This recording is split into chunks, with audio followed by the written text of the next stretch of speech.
បាទសួស្តីអ្នកនរគ្នាថ្ងៃនេះខ្ញុំធ្វើការចែករំលែកតាក់ទងជាមួយនឹងការប្រើប្រាស់រូបមន្ត text នៅក្នុង Excel បាទតើនៅក្នុងរូបមន្ត text ហ្នឹងវាមានសម្រាប់ប្រយោជន៍អ្វីខ្លះចឹងថ្ងៃនេះខ្ញុំលោកយករូបមន្ត text ហ្នឹងបង្ហាញទៅអ្នកនរគ្នាដែលសម្រាប់ជាប្រយោជន៍ជាពិសេសសម្រាប់អ្នកដែលខាង finance ឬក៏ខាង banking គឺជារូបមន្តដែលមានសម្រាប់ចែកចំពោះអ្នកទាំងអស់គ្នាចឹងមកខាត់ពេលខ្ញុំធ្វើបទបង្ហាញតែម្ដងចឹងមកទៅបញ្ញាស្មើហើយជំរាបមុនថេកបន្ទាប់មកយើង select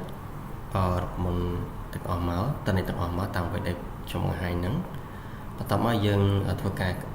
បៀចឹងវាសួរយើងថាទៅ row មានន័យថាជួយឈរនេះជួយឈរហ្នឹងយើងត្រូវការប្រមាណ row ហើយពីខ្ញុំត្រូវការ16រ៉ូអញ្ចឹងខ្ញុំវាយ16រ៉ូតមកបៀកលឹមតើកលឹមហ្នឹងយើងយកប្រមាណកលឹម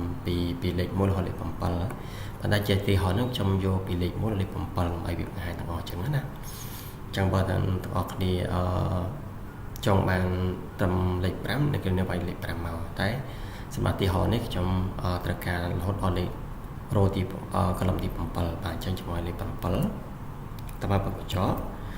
តើមក enter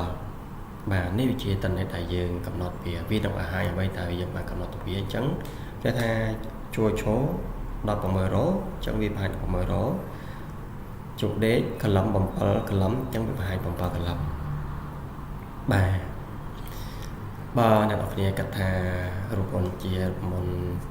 មានសប្រយោជន៍ដូចចាំអ្នកនរគ្នាខ្ញុំជួយ follow និង subscribe ក្នុង channel នេះហើយក្នុងកងនេះដែរអ្នកនរគ្នាត្រូវការប្រើប្រាស់នៅរូបមន្តផ្សេងៗអ្នកគ្នាអាចចូលទៅ comment ហើយនឹងចង់បានរូបមន្តអ្វីដែលខ្ញុំចង់បង្ហាញដល់អ្នកគ្នាអញ្ចឹងណាបើសិនក្នុងកងអ្នកគ្នាហ្នឹងត្រូវការប្រើប្រាស់ឬចង់បានរូបមន្តផ្សេងៗដើម្បីយកទៅ develop ទៅលើ tool ផ្សេងៗដែលអ្នកគ្នាត្រូវការប្រើប្រាស់ដើម្បីអនុវត្តការងារប្រចាំថ្ងៃបាទសូមអរគុណច្រើនសម្រាប់ការតាមដានវីដេអូនេះបាទអរគុណច្រើន